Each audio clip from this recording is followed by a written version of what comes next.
So welcome to the webinar, Ceramic Restorations from Start to Finish, Making Predictable Happen. The lecture will be presented by Arthur Volker, DDS, MSED, FAGD, and we are going to begin shortly. And now it is my distinct honor to introduce Dr. Arthur Volker. He is an FAGD, MSEG, also graduated from Columbia University School of Dental and Oral Surgery. He is the chairman of the New Dentist Committee, as well as the secretary for the New York State Academy of General Dentistry. Additionally, Dr. Volker is a clinical attending clinician at the Collier Goldwater Specialty Hospital and Nursing Facility in Roosevelt Island, where he also serves as the vice chairman of the hospital's Graduate Medical Education Committee. Dr. Volker maintains a full-scope private practice in New York with an emphasis on minimally invasive and cosmetic dentistry. He has published articles and lectures extensively on topics such as cosmetic dentistry, minimally invasive dentistry, dental materials, and dental implants. And now I get to say, take it away, Dr. Volker. Thank you, Jessica. Thank you, everyone, for joining us, and thank you to NDX for hosting this event. Before I begin, I do have to further disclose that I do not have any financial interest in any of the companies that I'm going to show products of today. I do have to declare that I am receiving an honorarium from the good people at NDX for today's program. So what I wanted to talk about today, and since we're a small group and we only have an hour, I wanted to really try to see how can we help solve some of the problems that we may have when we're encountering our indirect restoration so that we can achieve a result and make a patient satisfied so that over years, they're very happy with their dental services that we've provided for them. So I really want to ensure that I hit some notes that will be very salient to everyone. But what I also wanted to do is I wanted to discuss ceramic materials. And there's three things I'm going to focus on a bit. If you have any more in-depth questions, you are more than welcome to ask it here. You're also welcome to join us in October in New Hampshire for our hands-on program, where we'll go through everything soup to nuts. But like I was saying earlier, I do want to kind of focus on the topics that I think may be newer in dental field of dental ceramics. So we'll talk a little bit about physical properties, nothing too major. I do want to talk a bit about changes in thoughts of preparation design. And I do want to go over bonding protocols. I know some of them are quite standard, maybe something that you've not considered in terms of other ceramic materials. And of course, as a laboratory is sponsoring us, and hello, Tremaine, by the way, we'll be the ones lecturing together in October. So it's good to have you aboard with us today. But I do want to talk about the importance of laboratory communication. Now, I also am a lab owner as well. I have a CAD/CAM lab that I started in my office for my in-house patients. And there's a lot of things that I've noticed that we can do. And what I wanted to also discuss about is what are some of the limits or some of the new frontiers that we can use to our patients within the realm of dental ceramics. So it's very interesting. I've been teaching and consulting with laboratories, I'd say close to a decade now. And when I first started, I would have a lot of questions about ceramic materials, because if any of you looked at the old forms, if you all remember the analog paper forms, and you would want an A1 crown, and you would look and there would be like 100 different materials you can choose from. And I'll tell you, as a new graduate at the time, it really threw me in terms of what was available out there and how do I pick which is the best one, and which one was just advertising hype and which one was an actual really powerful material that would fulfill all the needs that I would have for myself and my patient. Well, I'll tell you that the times have changed, because when I would talk about all these different ceramic materials today, I think there are two materials within categories that are really dominating market share. And if Tremaine wants to hop on later on and we can discuss this, but I think the two major categories of ceramics available are within the glass ceramic and within the oxide ceramic. And really, I have to say today, really there's one predominant glass ceramic material and one predominant oxide material, which is so interesting because when I would give these courses, we would spend about an hour, hour and a half on what's new or what's current. And now it has gotten really so much easier. So if there's any material I don't mention, feel free to ask, but I would say that probably in the realm of glass ceramics. And by glass ceramics, I mean materials such as feldspathic porcelain, which is, of course, the P in your PFM, but also materials like Empress, which is a lucite reinforced ceramic, which was very popular, especially for those doing the early generations of CAD/CAM dentistry. But to be fair, and if there's any contradictory information, let me know. Really, when it comes to glass ceramics, lithium disilicate and its derivatives are definitely the most commonly used of all the glass ceramics. And you remember, this would be about an hour almost on glass ceramics alone. And now the market share is so dominated by lithium disilicate and, again, its derivatives. So what materials am I talking about? Well, I'm talking about things like pearl press, which is a fantastic material available through NDX. And maybe more commonly known was the Emax press and Emax CAD, both of whom are manufactured by Ivoclar Vivadent. And one of the reasons why lithium disilicate was such a robust material was that it had very good marginal accuracy because it was fabricated either via the lost wax technique, and this is done if you're going to press your material, or if you're going to mill your lithium disilicate via some type of CAD/CAM process. The other advantage of lithium disilicate is that it's a very strong material. By comparison, feldspathic porcelain typically sits around 90 megapascal. So we're talking about a material that can be up to 5 times stronger with a lot of the same aesthetic benefits. The thing is, though, and we're going to talk about this more when we get to the oxides, is choices. If you wanted to do a crown that was a PFM and you wanted an A1 shade, well, you just simply told the lab, give me an A1.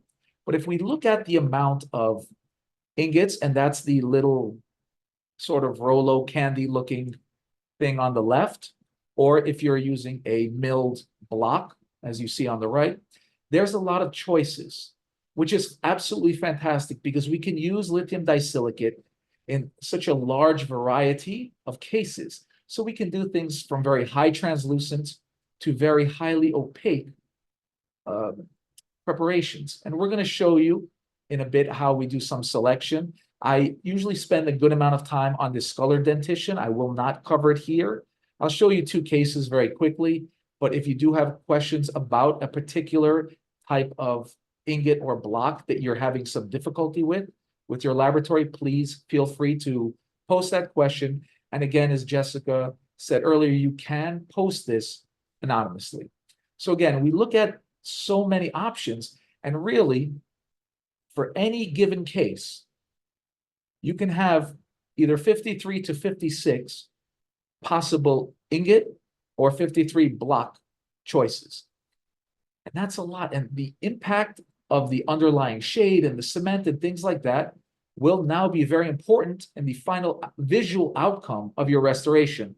When you had a PFM, the metal blocked everything. It didn't matter what the underlying color was. Here, we'll now have to deal with the effect of several aspects, which I will go over.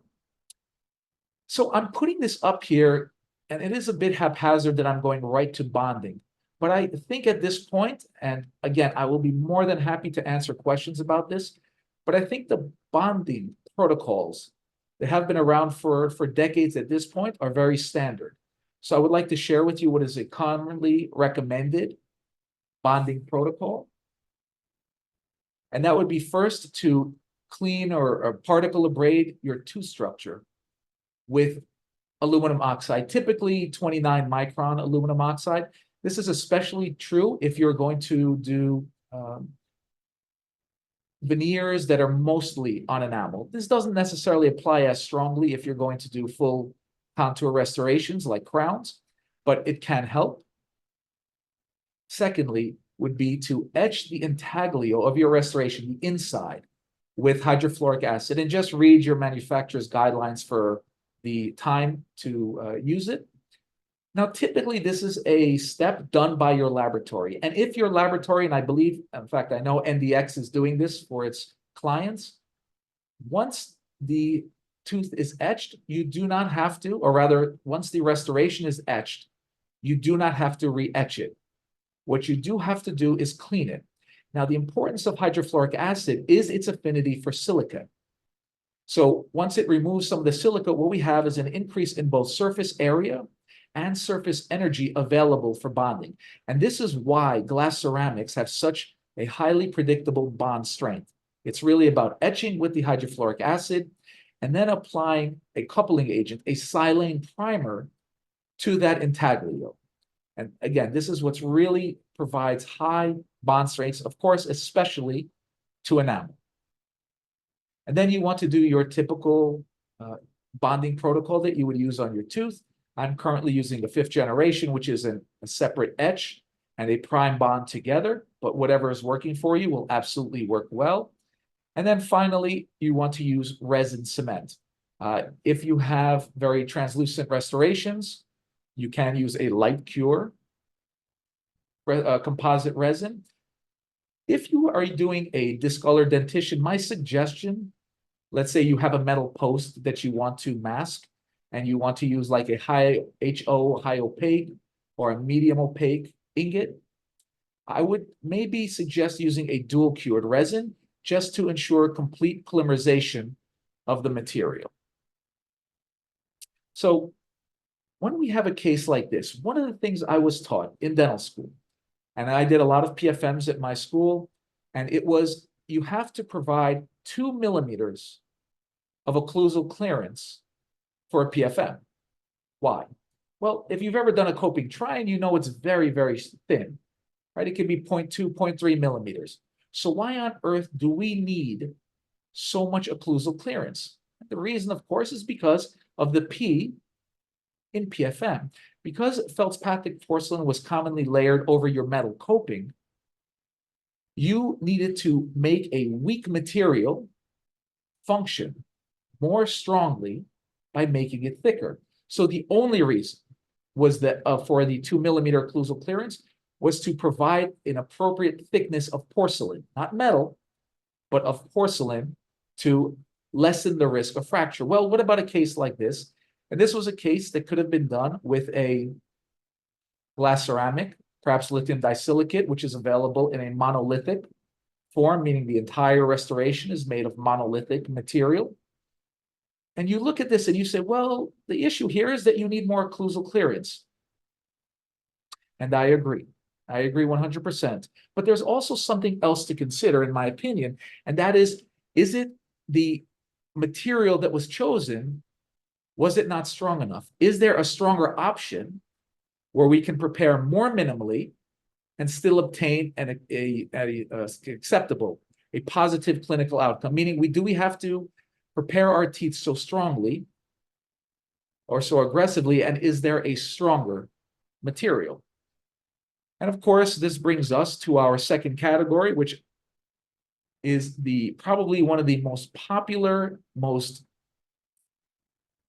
won't say overused and underappreciated, because I think it's one of the most widely used materials, but it comes with a certain amount of mystery with it. And I hope to address some of that today, because I'm going to spend quite a bit of time speaking, of course, about zirconia, which is the oxide ceramic that absolutely dominates market share.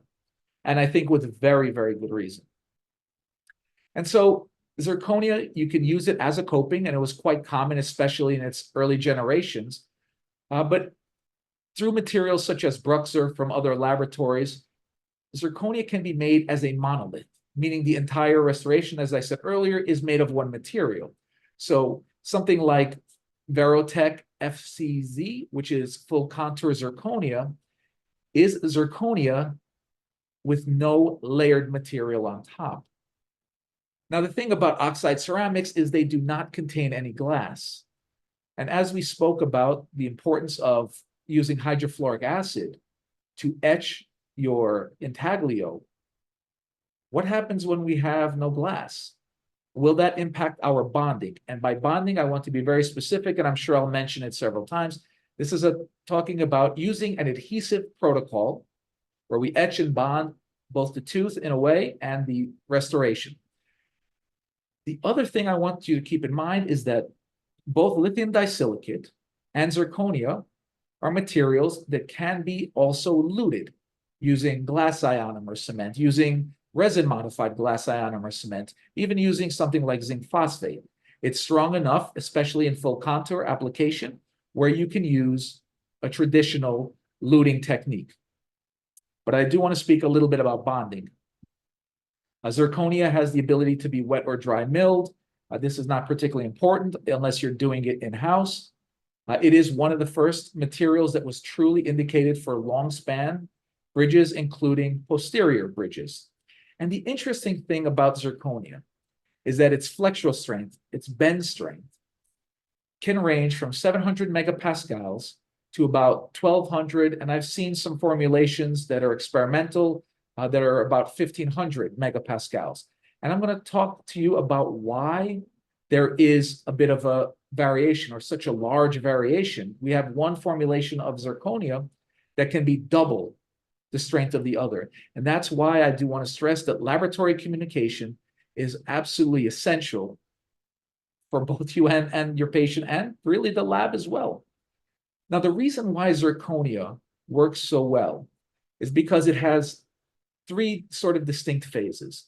And when you receive a crown, you take it out of the beautiful box, it is sitting there in something they call the tetragonal form. Now, the tetragonal form, I'm going to call it the strongest form of zirconia with a flexural strength that can be over 1000 megapascals.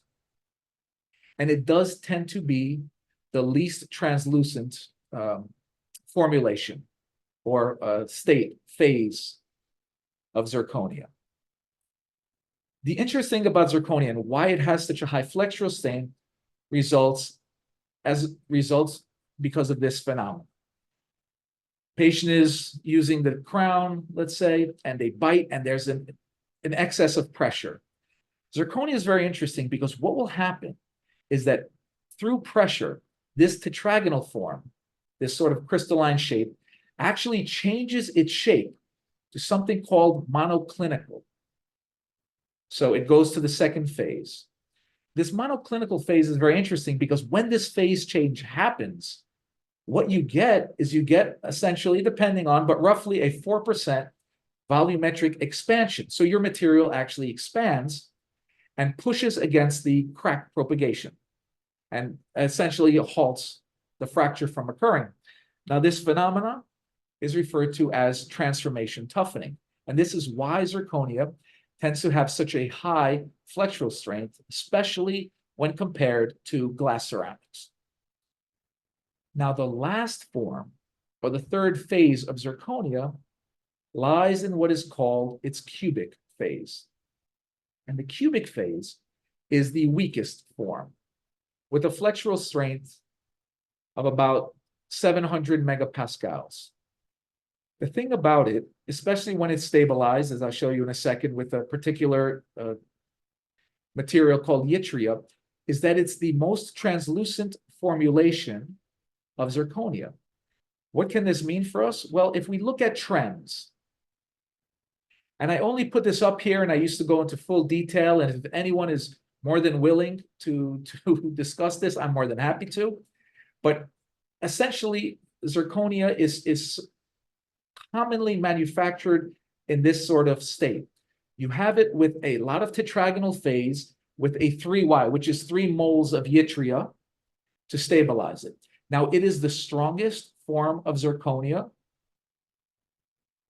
And because it's very opaque looking, which can be advantageous, by the way, especially when it comes to discolored dentition. But what manufacturers have done is they wanted to make the restorations look more lifelike, to look a little bit more like glass ceramics, which I would like to say here, even though we have cubic zirconia and it can be quite translucent, still the most translucent materials as of today are still the glass ceramics. So in terms of strength, though, when you have the less moles of yttria to stabilize, tends to be stronger. So cubic zirconia tends to stay with about this 5Y configuration. And again, I just want you to see the trends. I'm sure many of you already know this, but I know that I had a few questions on my last lecture about this. Conversely, the more opaque the material with zirconia, in other words, your 3Y tends to be your least translucent. Now, this 4Y, again, is done a lot of times with milled restorations, where you can sort of have a translucency gradient. And you also have a cubic zirconia, which is the most translucent, as I said earlier, but again, it is the weakest.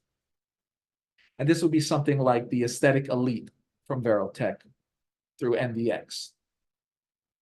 So if I were to place it anywhere, I would tend to place my 3Y, my very strong material, in the posterior, and my 5Y in the anterior. But again, I'm going to show you a case, and that's why I want to show you something very strange, which I hope you find interesting. But I would have no problem necessarily using a 3Y in the anterior if the case called for it. Now, I want to talk a little bit about adhesion with zirconia. I will tell you, in 2008, I went to an ASDA meeting where zirconia veneers were introduced. If any of you remember Adrian Durham, he introduced them at this meeting. And I said, I don't think it's going to work. And I really wasn't a buyer in bonding zirconia. Well, I would like to share with you just quickly a case where I kind of became a buyer, a believer, if you will, in zirconia bonding. Now, this young lady was 21 at the time. She had stopped growing. She has congenitally missing lateral incisors, as you see here. And she was ready for implants. The problem was, and she is from New York, and her mother's a sweetheart, but maybe behavioral issues were a thing. She was a bit of what you might call a wild child, and she was actually an uncontrolled diabetic. And so no surgeon, of course, would place implants here. And so speaking with the orthodontist until she kind of got her, I don't want to say her act together, but until she maybe matured a bit, we wanted to keep that space, and she wanted to have something there. So we opted for a Maryland bridge, which is a very common option, of course, in younger patients. I only mention her age because she was already fully grown with all growth plates closed, but these things happen. So we took our digital scan. I apologize for the buzziness of it, the blurriness of it. And because of the amount of occlusal clearance, which I can maybe show you here, we did not have a lot of room to place a material here. And we were worried that the wings of the Maryland bridge might be too thin. So we said, well, let's try zirconia here. So when it comes to bonding zirconia, this is currently what's recommended, and there's a plethora of really nice review articles that are available, and they kind of summarize what's here. You'll see a few references placed at the bottom. Please feel free to read them. I tried to pick some really good articles that discuss this. And essentially, it starts with cleaning your tooth structure, especially if you're using enamel, in the exact same way as if we're doing it with a glass ceramic. But now the next step would be to etch with hydrofluoric acid. But since we have no silane, it's unnecessary. Instead, and this has been recommended through multiple protocols, is that you can use your particle abrasion on the inside of your restoration with a harder aluminum oxide particle, maybe 50 or 53 microns. Another thing you may want to consider, which I won't get into too much here, is to do maybe tribochemical silica coating, which is basically aluminum oxide that's coated with glass. And there's several manufacturers that make this. But the most current protocol is to use a 50 or 53 micron aluminum oxide. And then you would use a zirconia cleaner to free your phosphate bonding sites. We'll talk about that a little bit more. I'm going to go through these steps as well in a bit more detail. And then you want to apply a zirconia primer. Typically, it's what they call a 10 MDP primer, which is a phosphate primer to the intaglio of your restoration. So the steps 2, 3, and 4 actually steps 2 and 3 are done in lieu of etching. Step 4 would be essentially the same thing as using your silane primer for a glass ceramic, except here we're using a phosphate primer. And then you do your standard protocol on your teeth. And then finally, you use a resin cement, typically a dual cure, because you may not have a full polymerization of your composite with a light cure resin cement. So some of the advantages of particle abrasion are that it acts very much the way etch would, in that it increases both the surface area and surface energy available for bonding. Now, on the teeth themselves, depending on where you live, some may live with a fluoridated water supply, some may not, but particle abrasion using 29 micron aluminum oxide is really good at removing your aprismatic, which is a very non-reactive enamel for bonding. It's also great to use on fluorosed teeth. And it, in conjunction with other particle abrasion, is fantastic for removing biofilm. And this will remove any type of contaminant to your bonding protocol. So not only does it help increase the surface area and energy, but it also cleans the tooth. And this is especially true if you're doing enamel. There are some caveats, of course, especially if you're doing a crown, where you may not be able to etch, and it can sometimes even impede your bond strength. But in areas where you have fluoridated water supply, using particle abrasion, even for your simple bonding protocols, meaning your composite restorations, it's a fantastic material. Now, you don't use hydrofluoric acid on zirconia, so what can we use? Well, we can use a dedicated zirconia cleaner, if you will. And there's several on the market. Ivoclean is one, Zirclean from Bisco is another one. And what they do is they contain small body, little pieces of zirconia particles. And it sits in a very, very alkaline solution. So please be careful how you're going to clean your restorations. And what happens by law of mass action, these phosphate compounds will be attracted to and also adhere to the zirconia particles in the cleaner and not to the zirconia on the intaglio of the restoration. And the thing is, phosphate is a very active site on zirconia. So what this essentially will do is this will free up those phosphate-rich areas. And then this will allow, when using a primer, for a better bond between this phosphoric acid methacrylate primer and the zirconia of your restoration.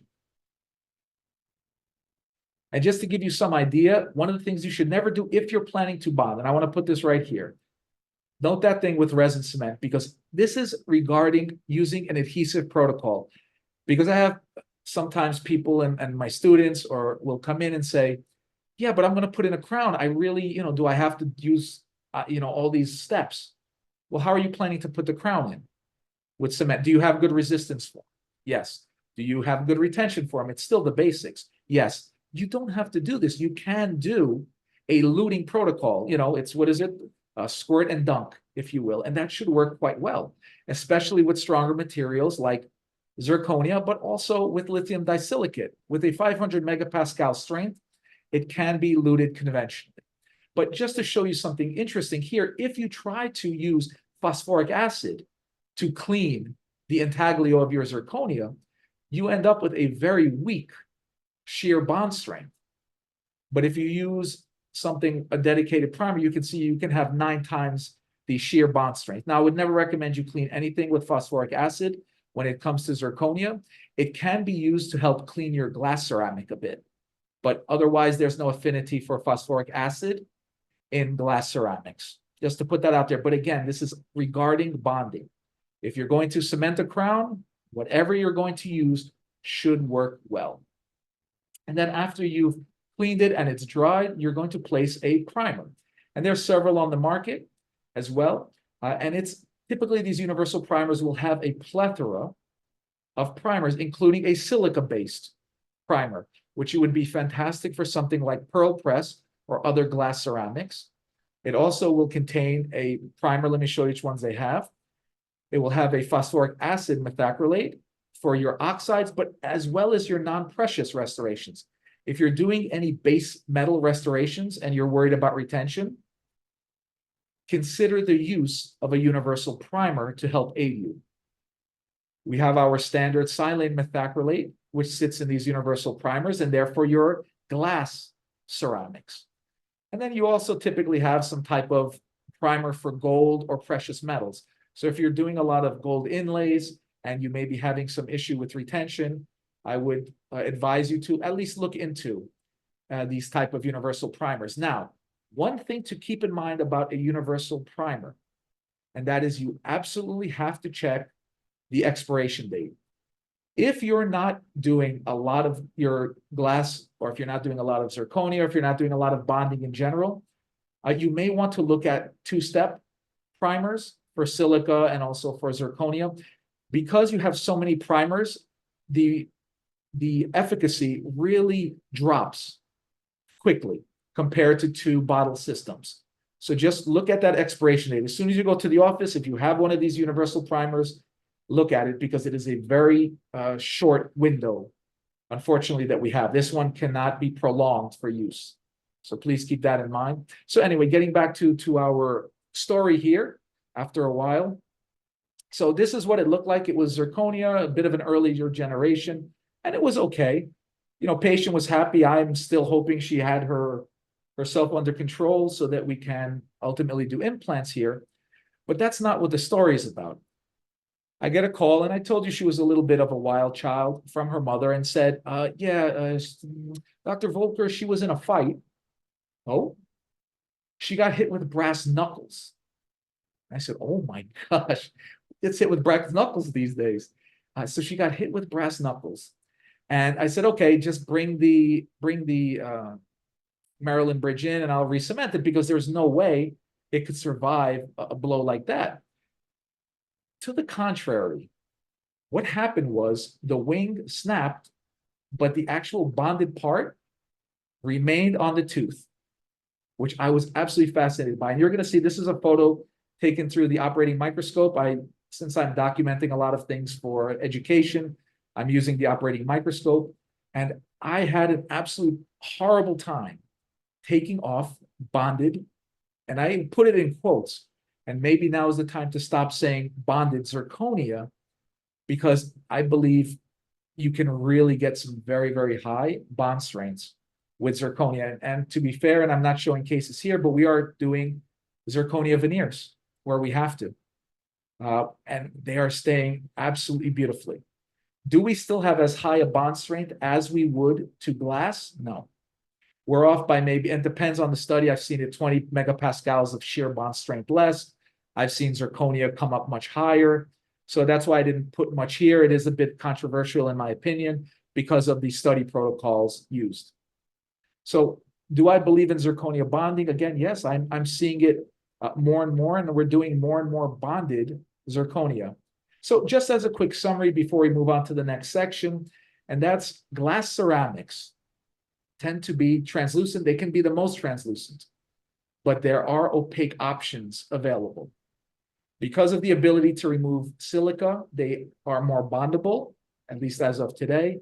But as a category, your glass ceramics are not as strong as your oxide ceramics, which by comparison tend to be stronger. In fact, they are, of course, the strongest, and they tend to be more opaque, although they are getting more and more translucent. And maybe Tremaine wants to jump on in here later on, and we can talk about maybe new developments if there's anything he's found.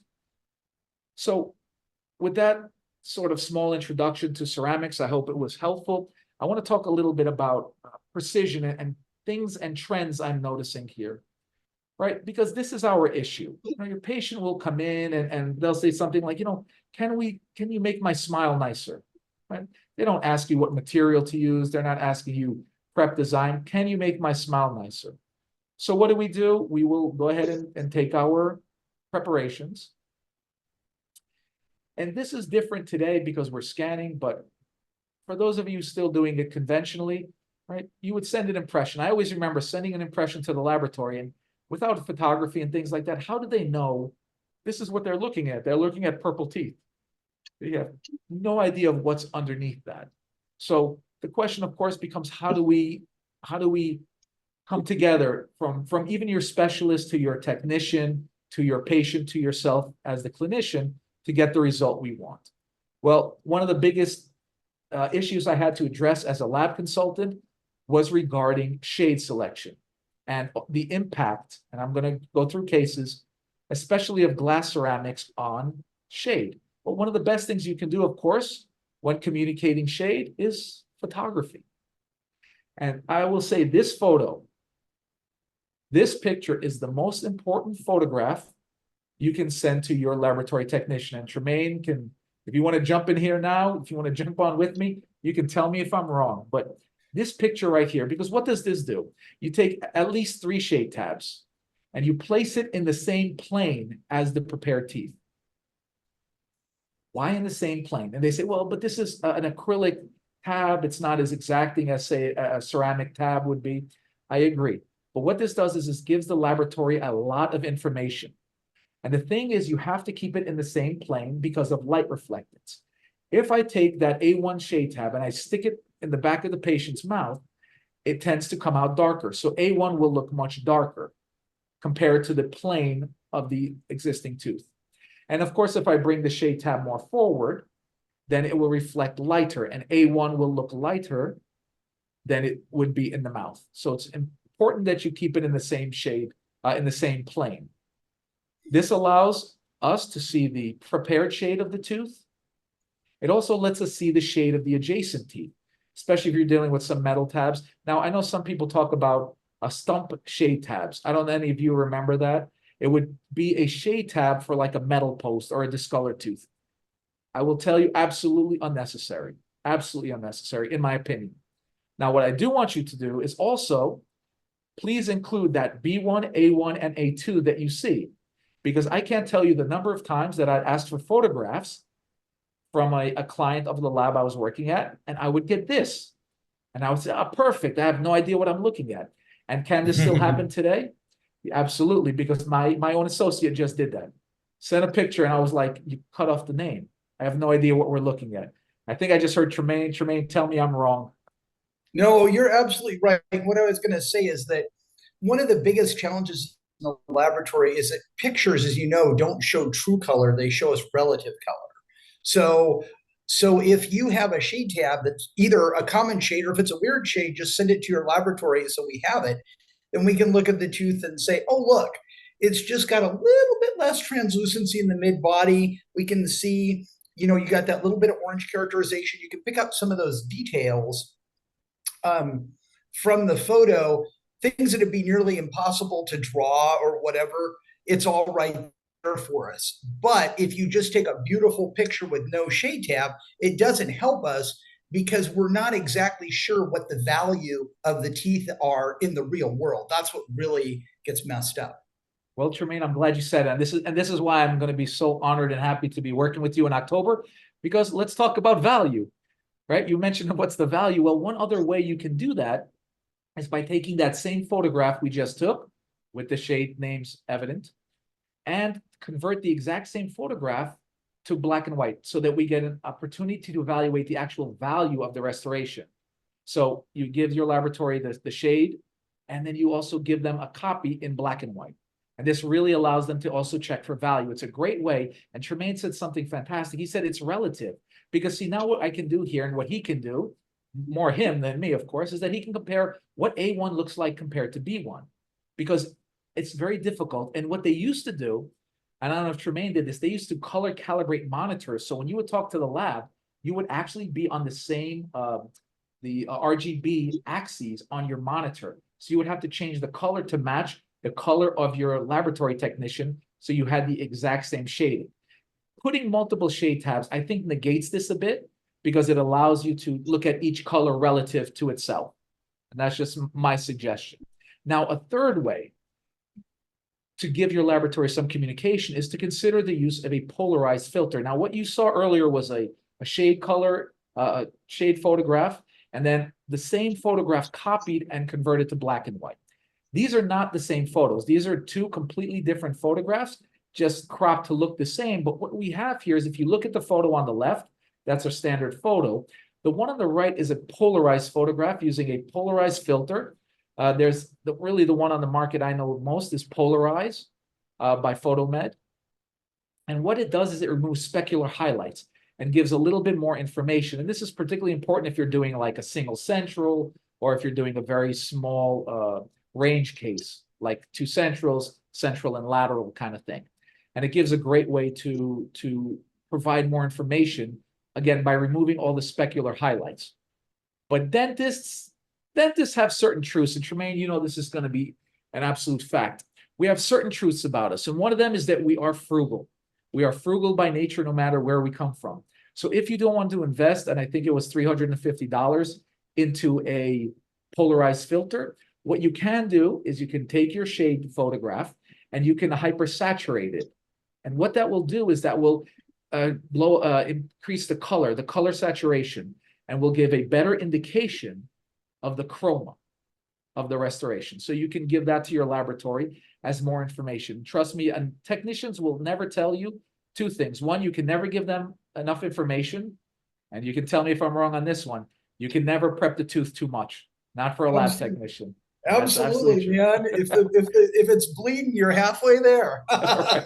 Exactly. It's always true. I've never had a lab tech tell me, can you reduce the tooth less? That was kind of over prepped. Never. Absolutely. Never over tapered, never over prepped. But this is the fight we have.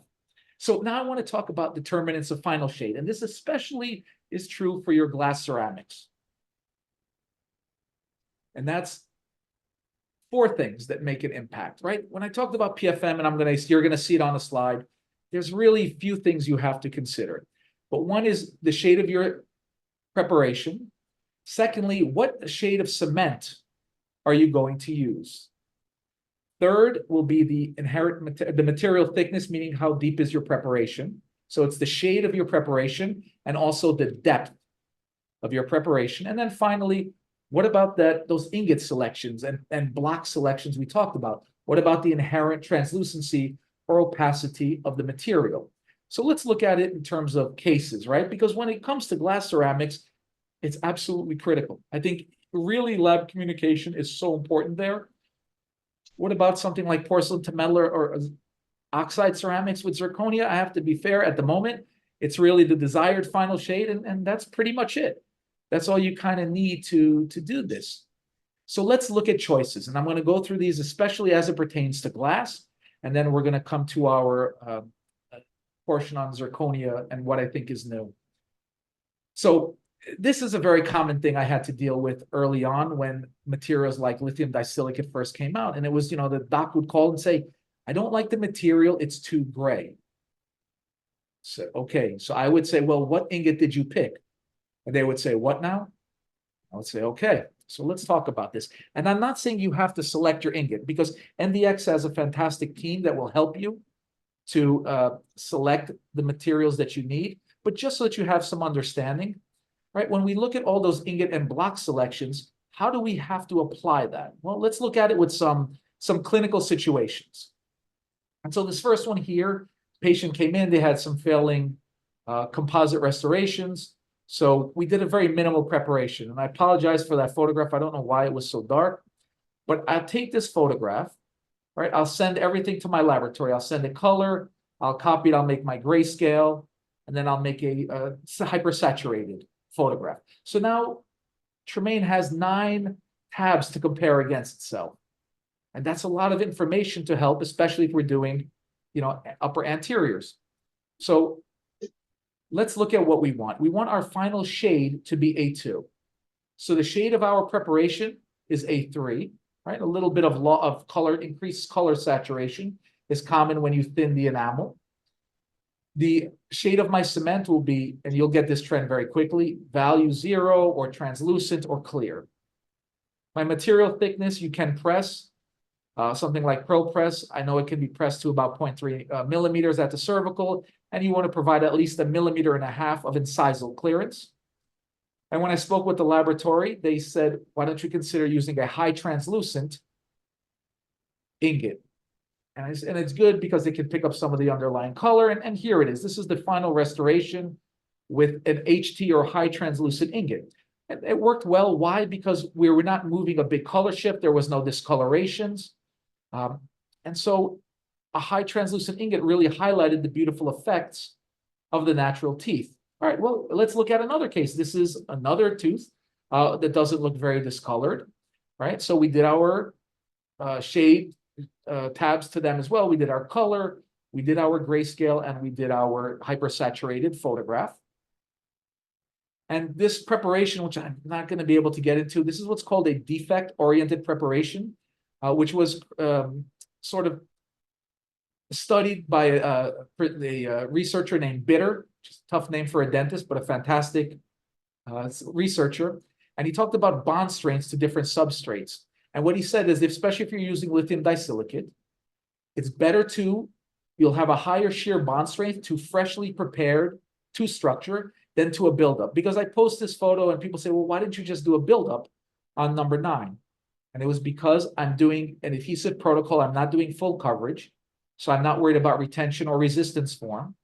And I'm going to have a higher bond strength to tooth than if I did to a buildup on that mesial of number 9. Something just to consider. I did not want to make much of this, but just to put it out there. But there is something I want you to see. And have a look at this negative space, if you will. Look at the space between the teeth.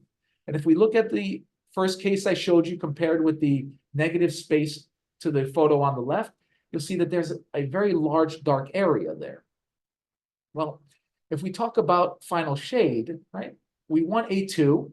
Just like in the first case, the final shade the final shade we want is A2. The prep shade is A3. The cement I'm going to use here, and I'll spill it now, I have really only one shade of cement. I find, leading towards my frugality, that you only need one shade of cement. Why? Because all the other color factors you can control with these other variables, like the shade of your preparation. You can alter it if you have to. You can do things with your preparation, but most importantly, you can do it using the type of ingot and block that you're going to select. Now, here, the laboratory told me to choose a low translucency ingot. I said, why? There's no discoloration. Well, that negative space can look very gray if you're using a highly translucent ingot. So maybe today I would use something like medium translucent, which was not available at the time, but we used a low translucent to mask that negative space. And you can see here, I don't think it looked fake. I think the laboratory did a very nice job with the restoration. And you can see you don't really see graying. So typically graying results from choosing too translucent of an ingot underneath a dark substructure. So like you'll put a high translucent crown over a metal post. Well, of course, you're doomed to failure. So just keep that in mind. Now, I'm not going to go into, but I think Tremaine and I are going to discuss ways to address discolored dentition in October. But you see this metal post, you can block with an MO ingot. Even a case like this one where I am doing a combination of crowns and veneers. And this is an immediate post-op, not a great photo, admittedly, but they all are the same ingot. And I can use adhesion, especially on the laterals. Meaning I'm not beholden necessarily to the preparation anymore. I don't have to make 4 crowns. I can use adhesion because I'm using glass here. Just something to consider. But what I really want to jump to as we're getting towards the end of this presentation, except for this case presentation I want to share with you, is about preparation. Now, when we look at preparation, and this is one I did for a veneer, and again, I'm using operating microscope, which definitely makes things a lot easier. You see, we have a very clear, distinct margin, and you can all see it. And Tremaine, tell me if you can't read this margin. It's very clear. It's a chamfer.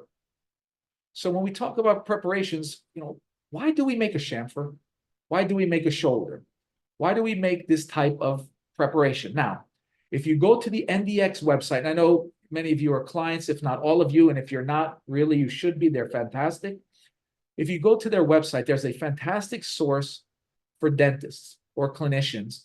And what it does is you select the material. So let's say Pearl Press, and it'll tell you advantages, benefits. It'll give you seating recommendations. It'll give you indications, and it gives you preparation requirements. So Pearl Press is a lithium disilicate, and it asks for a 1 millimeter chamfer.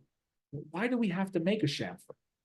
Well, it comes from this, right? Why do we have to prepare And this is what's called a horizontal preparation, a horizontal margin. This would be something like a shoulder or a chamfer.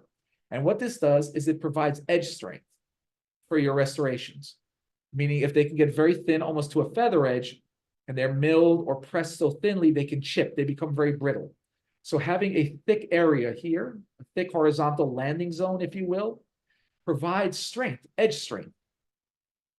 It also allows you to machine more easily, and it's very nice and easy for your laboratory to read. And what it does, and you had shown this, that it provides a definitive seat for your restorations. And I am a huge advocate for horizontal, again, horizontal being shoulder or chamfer. And here is what I'm thinking is where a lot of your ceramic preparations may go, which is why I'm sort of discussing this. But what about zirconia? So again, for glass ceramics, I absolutely advocate the use of a horizontal margin, meaning a shoulder or chamfer. Now, when we look at something like Verotech full contour zirconia or FCZ, look at that note. And it struck me very interesting because this is something we started to do now, especially after I did my prosto training recently. And that's about a zirconia, full contour zirconia, having a preparation design similar to that of a full cast gold crown. And what is a very common full cast gold crown preparation? What about a feather edge? What about something that we call a vertical preparation? And this is has been going on for many, many years. I was very fortunate to study at the University of Siena under Professor Marco Ferrari and Andrea Fabianelli, who is one of the pioneers, if you will, of the vertical preparation, which has been around for decades. It's a lot. I do want to go through it a bit in our hands-on class, but essentially it's a feather edge. And the beauty of doing a vertical preparation is that it can minimize the amount of tooth volume you have to reduce. This is especially important in areas where teeth are broken down or in areas where the teeth themselves are very small, such as in lower anteriors. Now, is there any material that can be made marginless? Does it have that edge strength? And I will tell you that traditionally this material was done with a metal collar. But now with full contour zirconia, can we now go back in a way and do vertical preparations? And just to show you what it looks like, this is a case where on this is number 21 and 19, number 19 and 20. Number 20 has a horizontal preparation, and again, that would be something that would be considered a chamfer, shoulder, or bevel, something that has a shoulder bevel, meaning anything that has a horizontal component. A vertical preparation, for those who are interested, it is a type of feather edge, without question. You may see it sometimes referred to as vertiprep, and it's very popular, especially came out of Europe, especially Italy more than other places. And it's also, may see it as a BOPT, or biologically oriented preparation technique. And I would use it for zirconia. And I'm going to use it in closing with this case, which I hope you find interesting for a few reasons. This is actually part of my presentation I needed to do at the University of Siena. And it's basically what I call a 16-year full mouth rehab. I don't know how long it takes you to do a rehab. I promise you 16 years is one of the longest ones I've ever had. But this allows me to do something for patients where funds can be an issue. So let me introduce you to our patient here. This is our patient. And as you can see, when he smiles, you notice right away that there's something going on with all of these worn or chipped teeth. So this is the retracted view of our patient. And just to give you some backstory, I saw this patient actually a few years after I graduated. And at that time, I noticed his teeth looked fairly worn. And then it would have been a much easier fix. He had extractions because of financial issues. He ended up going to a lot of the local dental schools.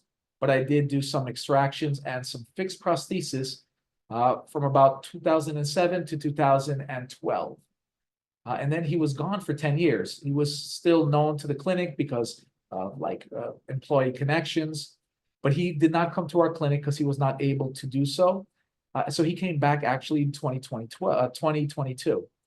He was pretty good about his compliant, and he did his recall, he said, at the school. But he wasn't happy and he didn't feel like he was getting anywhere, so he came back.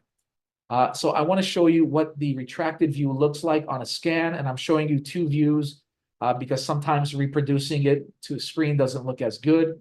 But you can see we have a lot of issues here. There's a lot of occlusal issues going on here.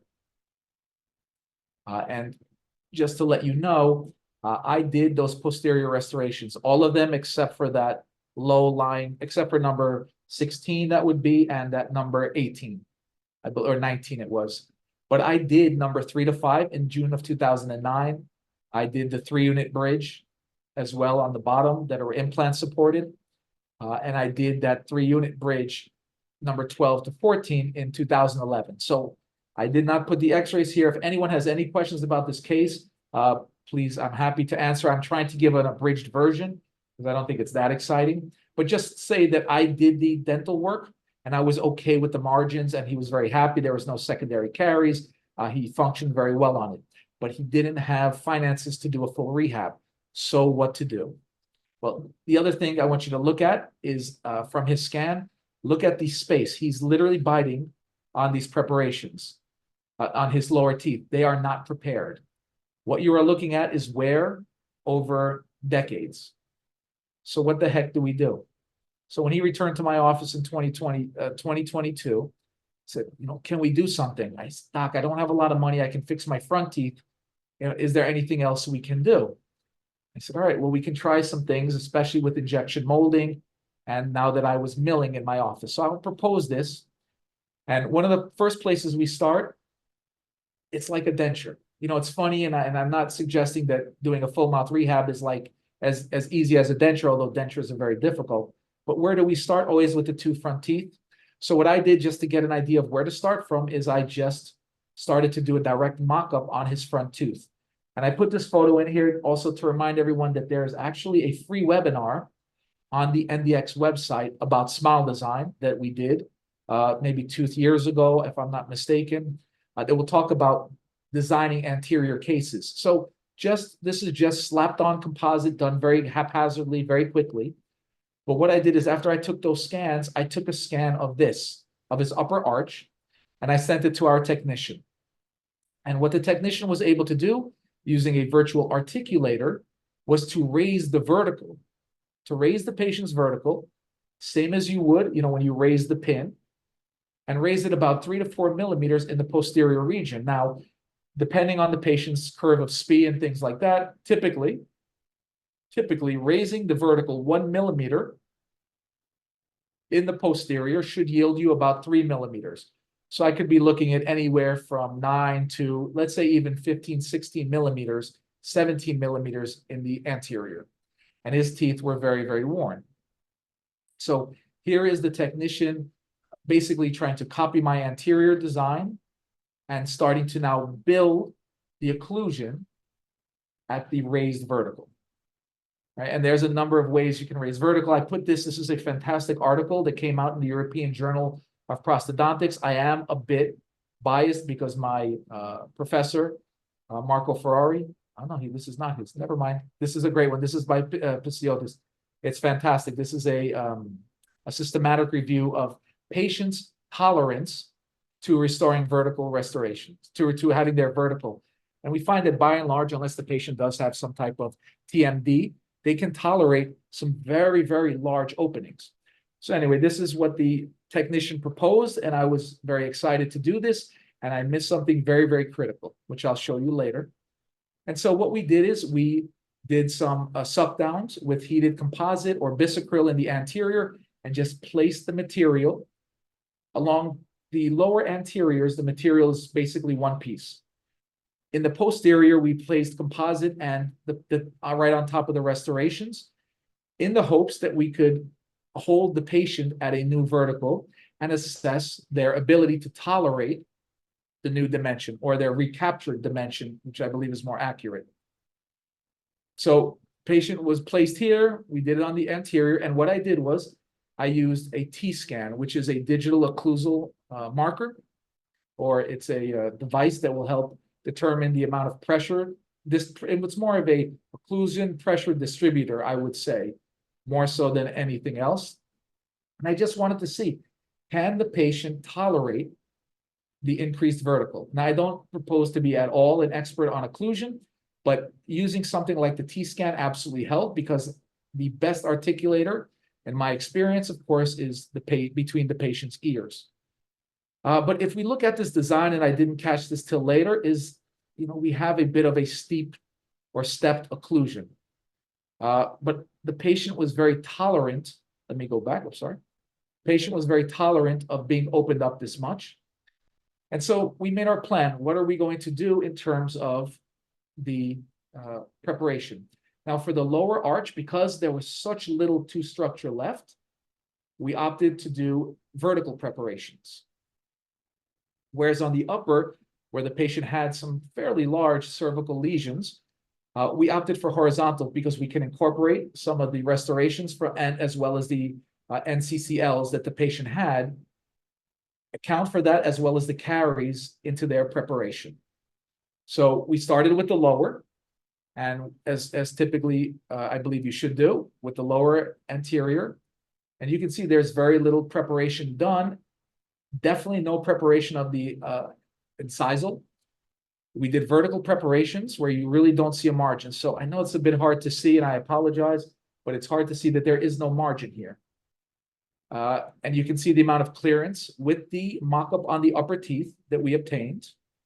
And now that should be filled by our restorations. And this was cemented with resin-modified glass ionomer. I opted to splint them. I don't know if I would be I probably might do 2 bridges today. I think it got a little bit blocky, but you can see the tissue response, even on cementation, was quite good. And then I said, look, I don't like that stepped occlusion. So what I spoke with the lab, and it was really my fault for not looking at the forest for the trees, is I wanted to flatten that stepped occlusion. So we're going to build up the upper teeth at the same occlusal dimension that we had before, which was saved. So all the technician had to do was wipe out the lower and give me new uppers. And I would just remove everything I did not need on the lower. We placed the occlusion at basically the maxillomandibular utility position, which is another name for CR that they're using more in Europe. And this is the one, that maxillomandibular utility position, I'm using from my professor, Marco Ferrari, and also Carlo Poggio. And this is what they're using in lieu of CR. And what we did to make sure we could save the patient money, instead of cutting off the old restorations, what we opted to do, because we have 2 3-unit bridges, is we're going to overlay the existing restorations with zirconia overlays, which I'll show you.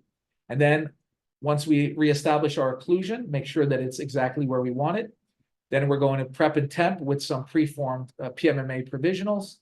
If the patient maintains this well, we'll do a final scan with the last restoration being single unit monolithic 3Y zirconia crowns for number 6 to 11. So we're actually going to use a 3Y zirconia in this instance. So this is the design of the new anterior with the 3-unit overlays. And you can see now the curve of speed looks at least a little bit better. And so what you're looking at here, and this is one of the reasons I wanted to put this, because I think these are things we can do for patients when they're not able to afford either replacing existing restorations if they're good, or if they have collapsed bites and they can't do everything, is that this is a very small, you can see how thin it is. This is a zirconia overlay, 3 units. I'm not worried about flossing because, again, the patient has upper 3-unit bridges. So what we did is we trized both of them in, and then, and this is another article I really think is fantastic. If you look at Marcus Blatt's, this is one of the best articles I've seen on how to bond zirconia. It gets cited a lot. It's called the APC concept. And I believe which stands for air abrasion, primer, and composite. And you use these aluminum oxide. So here I'm using 53 micron aluminum oxide, the heavier stuff for the zirconia. Then we try them in.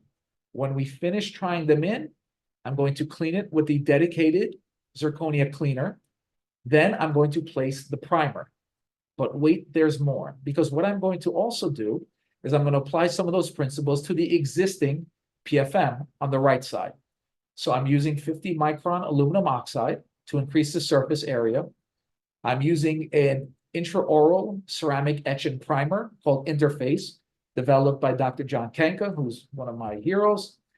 And then I'm going to use a primer, that same universal primer, because remember, it has a silane primer, but it also has a primer for non-precious metal. It has a disulfate primer, methacrylate, in it to prime base metal. So now I'm going to try to hedge my bet here. Well, then I'm going to place my 5th generation bonding agent, and I'm going to place this overlay right on top of the existing PFM. And again, I understand it's very unusual, and it is pushing what we are doing, and I would not recommend this all the time, but it was the only solution I could come for that was affordable to the patient, because I gave this to him for free. So free is a pretty good price. Now, on the other side, where we had a 3-unit monolithic zirconia bridge, here we're going to use the other protocol. We're using 50 micron aluminum oxide. And have a look, by the way, to the photo on the right. Look what the topography of do you see those lines on the zirconia? What that is that's the mill lines that's present when you remove the glaze. So here I've removed all of the glaze. I've hit it with the 50 micron aluminum oxide. I'm again placing my zirconia primer, and then I'm cementing it in the same way with dual cure resin cement as I did my PFM version. And you can see the aesthetics can be better. I made it just flat. I just was not sure even if it will work. By the way, you can see what I was talking about in terms of the cervical lesions, because number 6 has some caries right next to the, right at its cervical.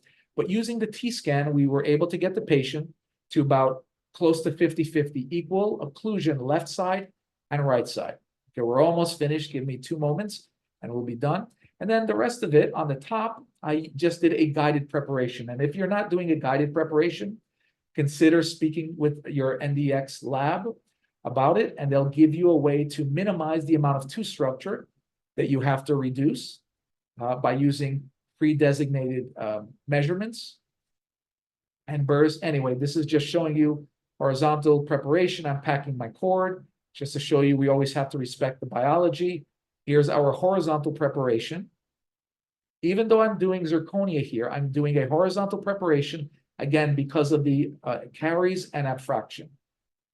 And now here you have a look at the preparations, and including, you can see those overlays, which are not the most aesthetic thing in the world. They're not completely objectionable, but they're things I would have changed. So anyway, this is what the scan looked like. He had a milled, we fabricated in our lab, a milled PMMA shell 10 provisional, and this is just me relining it with some PMMA, trimming it, and here it is, a very sloppy photo of cement everywhere, because what was happening while the cement was setting, we were taking an over-the-counter mouth guard and just putting it to the patient's teeth so that they would have some occlusal protection while we're waiting fabrication of the final restorations. Thankfully, the patient tolerated it absolutely well. Have to check the occlusion, especially in a case like this. So we got him pretty close to bilaterally biting, left side, right side. That's the occlusion of his provisional. 3 weeks later, you can see the patient was very diligent with his home care. And this is the day of cementation. I was very happy to insert crowns. Here, I felt very comfortable with his tissue. And here, these are 3Y tinted and glazed monolithic zirconia. Could I have used cubic zirconia here? Yes, probably. But I was a little bit nervous, so I spoke with the laboratory. And if you speak with NDX, they'll absolutely tint and glaze with some really beautiful kits that are available to make the monolithic zirconia look more natural. So anyway, we placed this in. This was going to be conventionally cemented. So here we're using just resin modified glass ionomer cement. And this is after the cement is cleaned up. You can see the papilla is retracted. These are my occlusal views. You can see where a lot of the composite has been removed on the lower because we replaced it on the upper. And you note the improved curve of speed. when everything was good and he's wearing these provisional, he wore also for a while, he reheated his over-the-counter occlusal guard, because 24 hours later, we made him a new one. This is the T-scan of the final. And again, 24 hours later, we delivered his occlusal guard. I believe this is like a week later or something like that. He came back, and you can see we're now starting to get better papillary fill, improved tissue response. Now, this has been in place for a year. I regret, because he was supposed to be due and he had, for his checkup, and he went on vacation. But so far as I know, and this was done in August of last year, it's functioning very well, including the occlusal overlays. So this is what he looked like before and after. And he's a very satisfied patient. I think it shows what we can do with zirconia. I think it's going to help patients, in my opinion, who may not necessarily be able to financially afford full constructions. I think these can also last as very good long-term provisional or intermittent restorations, while the patient may be trying to develop their adaptation to their recaptured vertical dimension. So with that, and I apologize for going a little bit over, guys, I would like to thank all of you for your time. Now, if you have any questions, please feel free to reach out to the good people at NDX, who again, I would like to thank wholeheartedly. And Jessica, as always, you're fantastic at organizing these. But if any of you have any questions, this is my email contact. This is where I am on Facebook, as well as my Instagram account.